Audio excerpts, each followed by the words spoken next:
अस्सलाम वालेकुम प्यारे दोस्तों, मैं हूं आपकी दोस्त नूर फातिमा और आप देख रहे हैं अपना प्यारा सा चैनल लिटिल विनर्स। इस चैनल पर आपको मिलेगी मोरल स्टोरीज, इस्लामिक कहानियां, फन लर्निंग स्टोरीज और सरप्राइज गिफ्ट भी।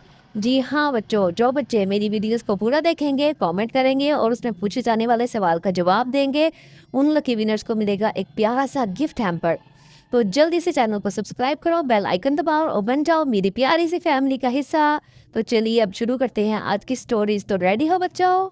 एक छोटी सी प्यारी लड़की थी जिसका नाम नूर था। नूर को आसमान देखना बहुत पसंद था। हर शाम वह अपने घर की छत पर बैठकर बादलों को घंटों तक निहारती रहती। उसे लगता जैसे बादल उससे बातें करते हों। कभी वे हाथी जैसे दिखते, कभी आइसक्रीम जैसे और कभी बिल्कुल रुई की मिठाई जैसे। एक दिन नूर थोड़ी उदास थी क्योंकि उसकी सबसे अच्छी दोस्त स्कूल नहीं आई थी। वह चुपचाप छत पर बैठी आसमान देख रही थी। तभी उसने देखा कि एक छोटा सा गोल फूला फूला बादल धीरे धीरे उसकी तरफ नीचे आ रहा है। नूर ने अपनी आंखें मलकर फिर से देखा। बादल सच में नीचे आ रहा था। अचानक वह बादल उसके सामने रुक गया। नूर का दिल तेज धड़कने लगा। तभी एक मीठी सी आवाज सुनाई दी। नूर, क्या तुम मेरे घर चलोगी? नूर हैरान रह गई। तुम्हारा घर? कहाँ? ऊपर, आसमान में, बादल ने हंसते हुए कहा। नूर थोड़ी सी डरी, लेकिन वह बहादुर भी थी। वह धीरे से बादल पर बैठ गई। जैसे ही वह बैठी, बादल हल्की सी रोशनी में चमक उठा और हवा से भी तेज ऊपर उड़ गया। नीचे घर, गली, स्कूल, सब छोटे छोटे खिलौनों जैसे दिखने लगे। कुछ ही देर में वे एक बहुत ही सुंदर जगह पर पहुंच गए। वहां जमीन भी बादलों की बनी थी, नरम और ठंडी। घर भी फूले फूले बादलों के थे और उनके दरवाजे इंद्रधनुष के रंगों में चमक रहे थे।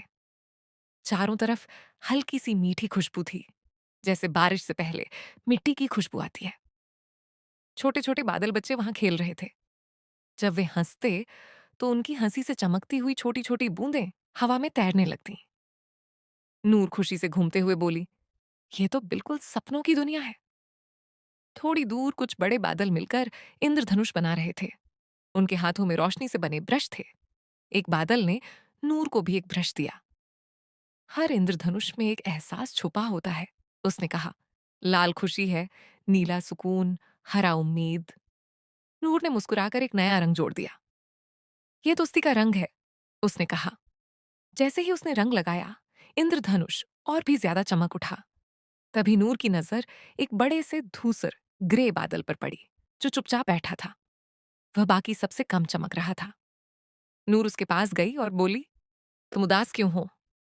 धूसर बादल ने धीमी आवाज में कहा, जब धरती पर लोग प्रकृति का ध्यान नहीं रखते, पानी बर्बाद करते हैं, पेड़ काटते हैं, तो हम कमजोर हो जाते हैं। हमारी बारिश भी उदास हो जाती है। नूर को अपनी गलती याद आई। जब उसने एक दिन नल खुला छोड़ दिया था, उसे थोड़ा अफसोस हुआ। फिर उसने हिम्मत से कहा, अगर मैं नीचे जाकर सबको प्रकृति का ध्यान रखने के लिए कहूं, तो क्या तुम फिर से चमकोगे? धूसर बादल हल्का सा मुस्कुराया। हाँ, अगर लोग धरती से प्यार करें और शुक्रिया अदा करें, तो हम फिर से रोशन हो जाते हैं। नूर ने पूरा दिन बादलों के साथ खेलते हुए बिताया। वह इंद्रधनुष की फिसलपट्टी पर फिसली, बादल बच्चों के साथ हंसी और मिलकर एक बहुत ही सुंदर इंद्रधनुष बनाया। जब वापस जाने का समय आया, तो वहीं छोटा फूला फूला बादल उसे धीरे से उसकी छत पर छोड़ गया। सब कुछ पहले जैसा ही था, लेकिन आसमान में एक बहुत ही चमकदार इंद्रधनुष दिखाई दे रहा था। उसमें बैंगनी रंग कुछ ज्यादा ही दमक रहा था। अगले दिन नूर ने स्कूल में सबको बताया कि पानी बर्बाद न करें, पेड़ लगाए और प्रकृति से प्यार करें। धीरे धीरे उसके दोस्त भी उसकी बात मानने लगे।